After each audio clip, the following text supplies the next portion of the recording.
Hello friend, मैं आनंद राज। आप सबों के बीच देखिए आज बहुत ज़्यादा इंपॉर्टेंट क्वेश्चन है, बहुत ज़्यादा एकदम वीवीआई बोल सकते हैं। देखिए हम लोग को जो बीएड फर्स्ट ईयर का जो क्वेश्चन है, जो कोर्स 2 है, कोर्स 2 का हम लोग का नाम है कंटेम्प्रोरी इंडिया एंड एजुकेशन, उसी के यूनिट 2 का बहुत वीवीआई क्वेश्चन है। देखिए एकदम क्यों वीवीआई देख लीजिए, आप भी देख लीजिए। देखिए कब कब क्वेश्चन पूछा हुआ, 2017 में और 2019 में देख रहे हैं ना, और 21 में तो आएगा ही आएगा। एक कोठारी कमीशन, दोनों पढ़ लीजिएगा, समझे। देखिए ये क्वेश्चन थोड़ा क्या टाइप से पूछ सकता है हम बता दें। एक तो ये टाइप से पूछ सकता है, लिखा है समानता, स्वतंत्रता, धर्मनिरपेक्षता और सामाजिक न्याय के संदर्भ में भारतीय संविधान में कौन कौन से प्रावधान है। इंग्लिश में भी लिखा हुआ है, आप पढ़ सकते हैं, ठीक है। और एक देखिए कैसे पूछ सकता है, दूसरा टाइप से लिखा हुआ है कि शिक्षा से संबंधित संवैधानिक मूल्यों पर प्रकाश डालें। समझे, throw light on the constitutional value of related to education. मतलब संवैधानिक मूल्य का मतलब ही होता है जो स्वतंत्रता है, समानता है, बंधुत्व है, ये सब मतलब क्या है, न्याय है, ये सब क्या है आपका सामाजिक मूल्य है, सॉरी संवैधानिक मूल्य है। समझ गए। तो ये सब क्वेश्चन संवैधानिक मूल्य पूछे या आपका ये सब दे दे कि स्वतंत्रता, समानता, धर्मनिरपेक्षता, सामाजिक न्याय के संदर्भ में भारतीय संविधान, आप वही लिखे। तो क्वेश्चन आप समझ गए होंगे। अब देखिए देखिए मेरा भी सेकेंड ईयर की एग्जाम है, फिर भी आप लोग के लिए हम चाहते हैं कि आपको जितना हेल्प हो सके उतना हेल्प करें। और हम चाह रहे हैं कि आप लोग का 80% तक नंबर है, 80% से ज़्यादा नंबर लाइए। क्योंकि देखिए क्योंकि आप टीचर बनिएगा तो वहाँ पर आपका नंबर ज़्यादा रहेगा, तभी आपका मेरिट बनेगा, कि बीएड के नंबर से ही मेरिट बनता है, समझे। तो ये बीएड में जितना नंबर आपका रहेगा उतना आपको आगे मेरिट बनेगा, क्योंकि एक नंबर से कितना आदमी छटा जाता है, समझ रहे हैं ना। तो हम सोच रहे हैं कि आप सेलेक्टेड क्वेश्चन ही पढ़िए, समझिए, एक्स्ट्रा क्वेश्चन ना पढ़िए, लाल बलाल क्वेश्चन नहीं पढ़िए। जो क्वेश्चन पूछा हुआ है, मतलब जो सेलेक्टेड क्वेश्चन करने का मतलब कि जो प्रीवियस ईयर में क्वेश्चन पूछा हुआ है उसी का हम वीडियो बनाते हैं, समझ रहे हैं ना। लाल बलाल पढ़ने का मतलब हो जाएगा कि आपको कन्फ्यूजन भी बहुत ज़्यादा होगा। और जितना कम क्वेश्चन पढ़िए और जितना ज़्यादा नंबर गेन कीजिए, समझ रहे हैं ना। कम पढ़िए, ज़्यादा नंबर लाइए, एक ही क्वेश्चन का बार बार पढ़िए, समझ रहे हैं, वो चीज़ याद हो जाएगा, समझे। एग्जाम में भी बताएंगे कैसे लिखना है, क्या करना है। तो आप लोग ध्यान से पढ़िएगा और बहुत अच्छा से नंबर भी आप लोग का आएगा। तो आइए हम स्टार्टअप करते हैं। देखिए लिखा गया है इंट्रोडक्शन में कि किसी भी देश की शासन व्यवस्था को सुचारू ढंग से चलाने के लिए नियम एवं शर्तों का होना बहुत ही जरूरी है। देखिए एकदम सही कहा गया है कि देखिए आपको भी घर में जो सही ढंग से आपका घर संचालन अच्छा से हो, इसीलिए भी कुछ नियम कानून होगा, समझ रहे हैं। कि सबका कि लड़की को ही काम नहीं करना है, लड़का का ही काम नहीं करना है, मतलब सबका नियम कानून है। कि लड़की को घर से बाहर हाथ में निकल, मतलब बहुत इस सब का मतलब होता है समाज। आप जिस समाज में रहते हैं कि सब नियम कानून है, समाज में भी रहते हैं। तो वही चीज़ कह रहा है कि किसी भी देश की शासन व्यवस्था को सुचारू ढंग से चलाने के लिए नियम एवं शर्तों का होना बहुत ही जरूरी है। भारत देश के शासन व्यवस्था को सही ढंग से संचालन के लिए एक दस्तावेज है जिसे संविधान कहते हैं, समझ गए। संविधान किसी भी देश या राजनीतिक के लिए रीढ़ की हड्डी होता है। देखिए जैसे रीढ़ की हड्डी मतलब बैकबोन जो हम लोग को होता है, उसके बिना हम खड़ा नहीं हो सकते हैं, वैसे ही कोई भी देश मतलब उतना अच्छा मतलब क्या होगा कि मतलब शासन व्यवस्था नहीं चल पाएगा संविधान के बिना। तो वही करा कि संविधान किसी भी देश या राजनीति के लिए रीढ़ की हड्डी होती है, जिसके बिना सही ढंग से शासन की व्यवस्था की कल्पना नहीं की जा सकती है। संविधान केंद्र और राज्यों को सही दिशा निर्देशन करने वाली एक दस्तावेज है, जिसमें विधायिका, कार्यपालिका और न्यायपालिका के लिए नियम और शर्तों निहित होती है।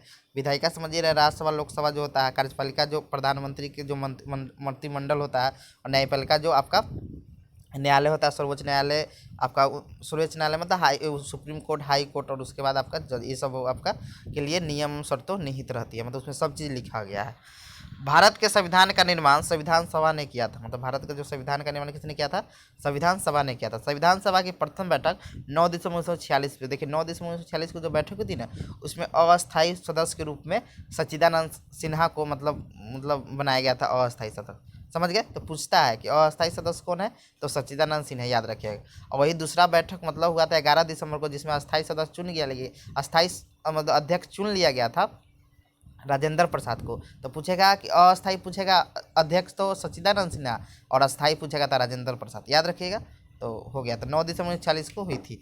संविधान सभा ने 26 नवंबर 1949 ईस्वी को संविधान को अंगीकृत मतलब संविधान बनकर तैयार हो गया था, और संविधान को बनने में 2 साल 11 महीना और 18 दिन लगा था, ये भी याद रखिएगा। अंगीकृत कर लिया गया था तथा 26 जनवरी 1950 को लागू कर गया था। और 26 जनवरी पूछेगा कि संविधान कब बन के तैयार हुआ, तो 26 नवंबर 1949 को। अब कब लागू किया गया था, तो 26 जनवरी 1950 को लागू किया गया था। अब देखते हैं संविधान भारतीय संविधान के विभिन्न प्रावधान संवैधानिक मूल्य के संदर्भ में, मतलब भारतीय संविधान में संवैधानिक मूल्य के संदर्भ मतलब संदर्भ में कौन कौन से प्रावधान है, आइए अब देखते हैं। पहला है समानता। देखिए समानता था इक्वालिटी। लिखा है समानता के अनुसार देश के प्रत्येक नागरिक को कानून के संरक्षण मिलते हैं समय जाति, धर्म, पंथ या निवास स्थान पर कोई भेदभाव नहीं किया जाएगा। देखिए समानता का अर्थ हुआ कि प्रत्येक व्यक्ति के लिए आप क्या कीजिएगा, एक समान नियम कानून बनाना है। समझे कि कोई बड़ा धनिक आदमी है तो उसके लिए कुछ अलग कानून होगा, गरीब आदमी उसके लिए नहीं, सबके लिए बराबर कानून होना चाहिए। भारतीय संविधान में समता या समानता के अधिकार के वर्णन अनुच्छेद 1 अनुच्छेद, या आप हिंदी में भी अनुच्छेद लिख सकते, अनुच्छेद 14 से अनुच्छेद 18 तक किया गया है। देखिए इसके बारे में हम वर्णन कर देते हैं, इसे कर दीजिएगा एग्जाम में थोड़ा, तो आपको एग्जामिनर देखेगा तो कहेगा हाँ नॉलेज है, तो अच्छा नंबर देगा। देखिए अनुच्छेद 14 में क्या कहा गया है कि विधि के समक्ष समानता लिखा गया। इसका अर्थ हुआ कि राज्य सभी व्यक्तियों के लिए एक समान कानून बनाएगा और एक समान लागू करेगा। दूसरा है आपका अनुच्छेद 15 में कहा गया है कि राज्य के द्वारा धर्म, मूल, वंश, जाति, लिंग एवं जन्म स्थान के आधार पर किसी व्यक्ति से भेदभाव नहीं करेगा। समझे, मतलब जो राज्य है, राज्य मतलब कहने भारत है, कोई व्यक्ति से धर्म मतलब कोई मुस्लिम होगा, कोई हिंदू का, तो उसके अर्थ में मतलब भेदभाव नहीं करेगा। मूल, वंश, जाति, लिंग, जन्म स्थान के आधार पर किसी भी व्यक्ति से भेदभाव नहीं करेगा। अनुच्छेद 16 में लिखा है कि राज्य के अधीन किसी पद पर नियोजन के लिए नागरिकों को समान अवसर उपलब्ध होगा। मतलब कोई भी वैकेंसी आएगा तो उसमें सबको समान अवसर दिया जाएगा, लेकिन कुछ आरक्षण है उसको छोड़कर, जैसे SC ST सब का आरक्षण है उसको छोड़कर। फिर लिखा हुआ है अनुच्छेद 17, इसमें कहा गया है कि अस्पृश्यता या छुआछूत को अंत करना है, मतलब किसी के साथ भेद मतलब छुआछूत वाला बात ही नहीं रखना है। फिर आपका अनुच्छेद 18 है उपाधियों का अंत का वर्णन है, मतलब अनुच्छेद 18 में क्या है, उपाधियों का अंत है। समझ गए। अब देखते हैं, नोट लिखा है समानता का अधिकार का दिन फ्रांस है। देखिए समानता, स्वतंत्रता और बंधुता, ये नारा दिया था फ्रांसीसी क्रांति के समय 1789 ईस्वी में। समझे, तो याद रखिएगा। तो जो समानता है, स्वतंत्रता है और बंधुता है, ये नारा दिया गया था कब, तो 1789 ईस्वी में जब फ्रांसीसी क्रांति हुआ था। तो याद था। तो समानता का अधिकार का दिन कौन है, फ्रांस है। अब देखते हैं हम लोग स्वतंत्रता। ये आपका हमारा अति खत्म हो गया। अब देखते हैं हम लोग स्वतंत्रता में क्या कहेगा। हमारे संविधान में अनुच्छेद 19 से लेकर 22 तक स्वतंत्रता से अधिकार का वर्णन किया गया है, जिसके अनुसार भारत के सभी नागरिकों को अभिव्यक्ति मतलब बोलने का, विश्वास, आस्था, सभा करने, भ्रमण करने, कहीं रहने की स्वतंत्रता दिया गया है। मतलब आप कहूँ उड़ा सकते हैं, घूम सकते हैं, बोल सकते हैं।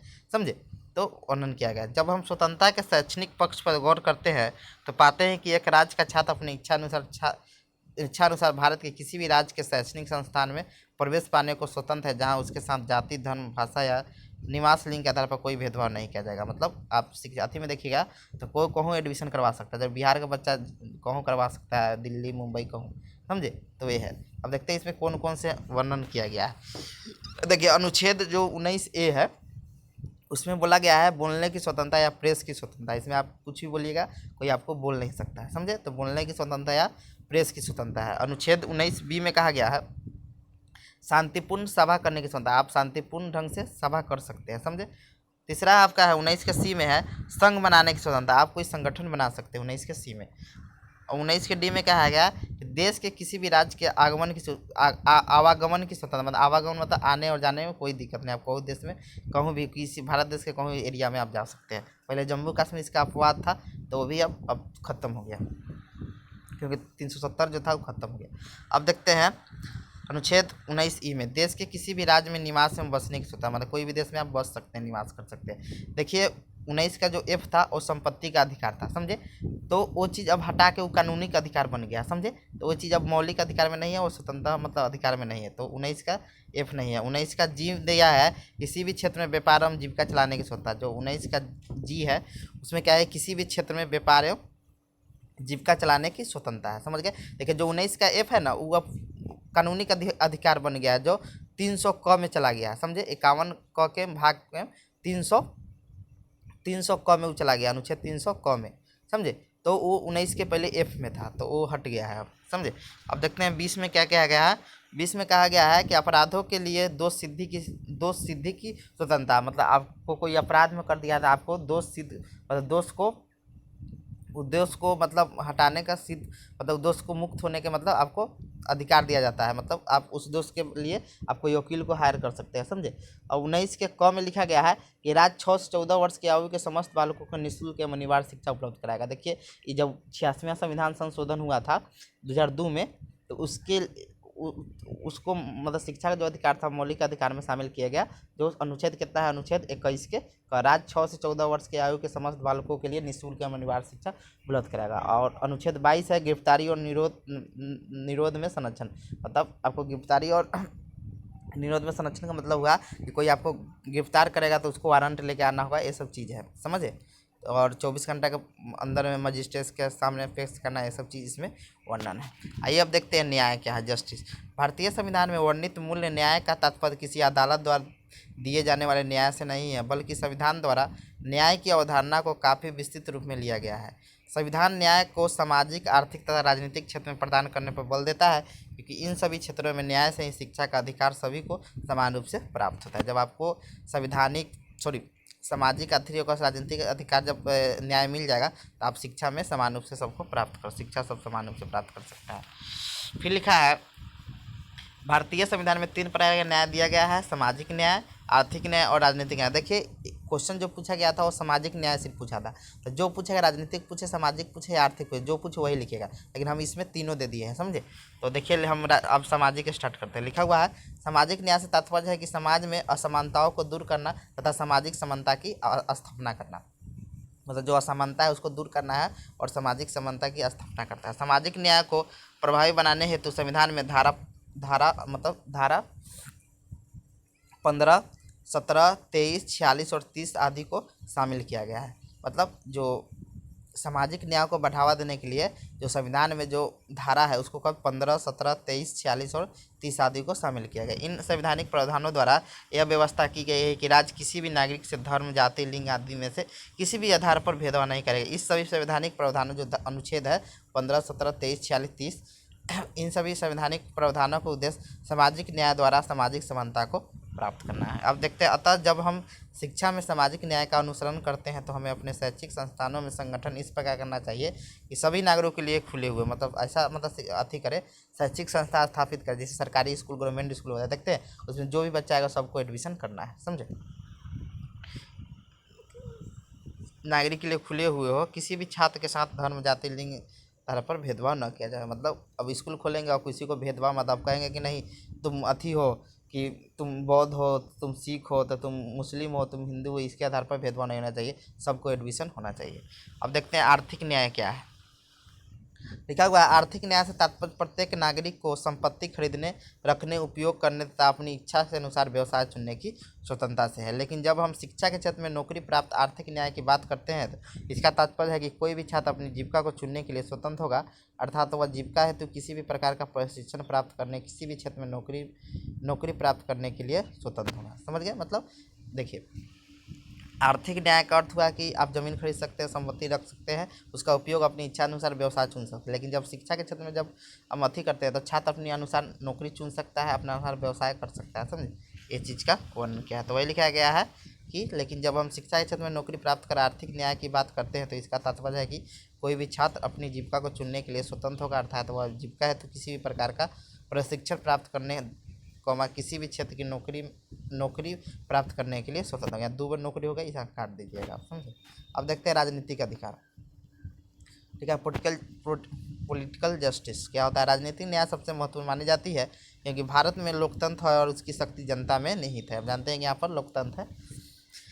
राजनीतिक शक्ति ही यह देती है कि समाज के सभी वर्गों जिसने 18 वर्ष से अधिक आयु का हो उसे वोट देने का अधिकार देती है, जिसमें वह अपनी प्रतिनिधि को चुन सके। देखिए राजनीतिक अधिकार आएगा तब ना आप अपने, देखिए जैसे मान लीजिए 5 को खड़ा हुआ है उसमें 2 खराब है, समझ रहे हैं, अब खराब को वोट नहीं दीजिए, तो ये शक्ति लोकतंत्र में ही दिया जाता है, समझे। शिक्षा की दृष्टि से यह प्रावधान महत्वपूर्ण है क्योंकि शिक्षक के ऊपर यह जिम्मेदारी देता है कि वह लोकतंत्र की सफलता के लिए उत्तम नागरिकों का निर्माण करे, जिससे वो राजनीतिक रूप से जागरूक हो सके। आप पढ़े लिखे रहिएगा तब ना आप अच्छा कैंडिडेट को चुन सकिएगा, समझे। अब देखते हैं भ्रातृत्व या बंधुत्व। लिखा हुआ संविधान में निहित संवैधानिक मूल्य स्वतंत्रता, जो संविधान में निहित है संवैधानिक मूल्य स्वतंत्रता, समानता, न्याय आदि तत्वों को रहते हुए भी यदि देश की जनता में बंधुत्व की भावना यदि न हो तो स्वतंत्रता, समानता, न्याय जैसे तत्वों के लक्ष्य को प्राप्त करना संभव नहीं है। इसीलिए संविधान में बंधुत्व तत्व का समावेशन किया गया है। भाषा तथा संस्कृति के भेदभाव के बिना प्रत्येक भारतीयों में बंधुत्व की भावना उत्पन्न हो और भारत के सभी नागरिक आपसी भेदभाव भूल कर अपने को भारत की संतान समझे अतः बंधुत्व की भावना पैदा करने की शिक्षा का महत्वपूर्ण भूमिका अदा कर सकती है। देखिए यहाँ पर कहने का बंधुत्व का मतलब हुआ कि देखिए सभी नागरिकों को मतलब एक समान मतलब सोचना चाहिए, सब आदमी को सोचना चाहिए कि हम भारत माँ के एक संतान है, समझे, कि भेदभाव नहीं करना चाहिए। तो वही कह रहा है कि आप में कितनों आप अति कर दिए, स्वतंत्रता है, समानता है, न्याय है, लेकिन आप में बंधुत्व नहीं होगा तो ये सब चीज़ लागू नहीं होगा। इसीलिए संविधान में बंधुत्व तत्व का समावेशन किया गया है। भाषा तथा संस्कृति के भेदभाव के बिना प्रत्येक भारतीय में बंधुत्व की भावना उत्पन्न हो और भारत के सभी नागरिकों आपसी भेदभाव भूल कर अपने भारत माँ के संतान समझे। इसीलिए क्या होना चाहिए था, बंधुत्व की भावना पैदा करने में शिक्षा की महत्वपूर्ण भूमिका अदा कर सकती है। फिर देखते हैं धर्मनिरपेक्षता। धर्मनिरपेक्षता का वास्तविक अर्थ है कि राष्ट्र का अपना कोई धर्म न होना, अर्थात सभी धर्म को मानना। बताओ, जैसे मान लीजिए इंडिया में धर्म, जैसे आप जानते हैं कि इंडिया क्या है, धर्मनिरपेक्षता है। देखिए जैसे नेपाल जानते हैं हिंदू है, ये सब जानते हैं ना। तो ये सब चीज़ हुआ है। धर्मनिरपेक्षता का मतलब होगा जिसका अपना धर्म न हो, तो देश का अपना धर्म न हो, वहाँ सब धर्म की मान्यता दिया गया है। तो ये कह रहा है कि धर्मनिरपेक्षता का शाब्दिक अर्थ है कि राष्ट्र का अपना कोई धर्म न हो, अर्थात सभी धर्म को मानना। हम जानते हैं कि भारत एक धर्मनिरपेक्ष राष्ट्र है जहाँ सभी धर्मों को एक समान नज़र से देखा जाता है। धर्मनिरपेक्ष शब्द भारतीय संविधान में 42वां संविधान संशोधन कर 1976 ईस्वी में जोड़ा गया था। संविधान के भाग 3 के अनुच्छेद 25 से 28 एक मौलिक अधिकार के रूप में धर्म की स्वतंत्रता को सुनिश्चित किया गया।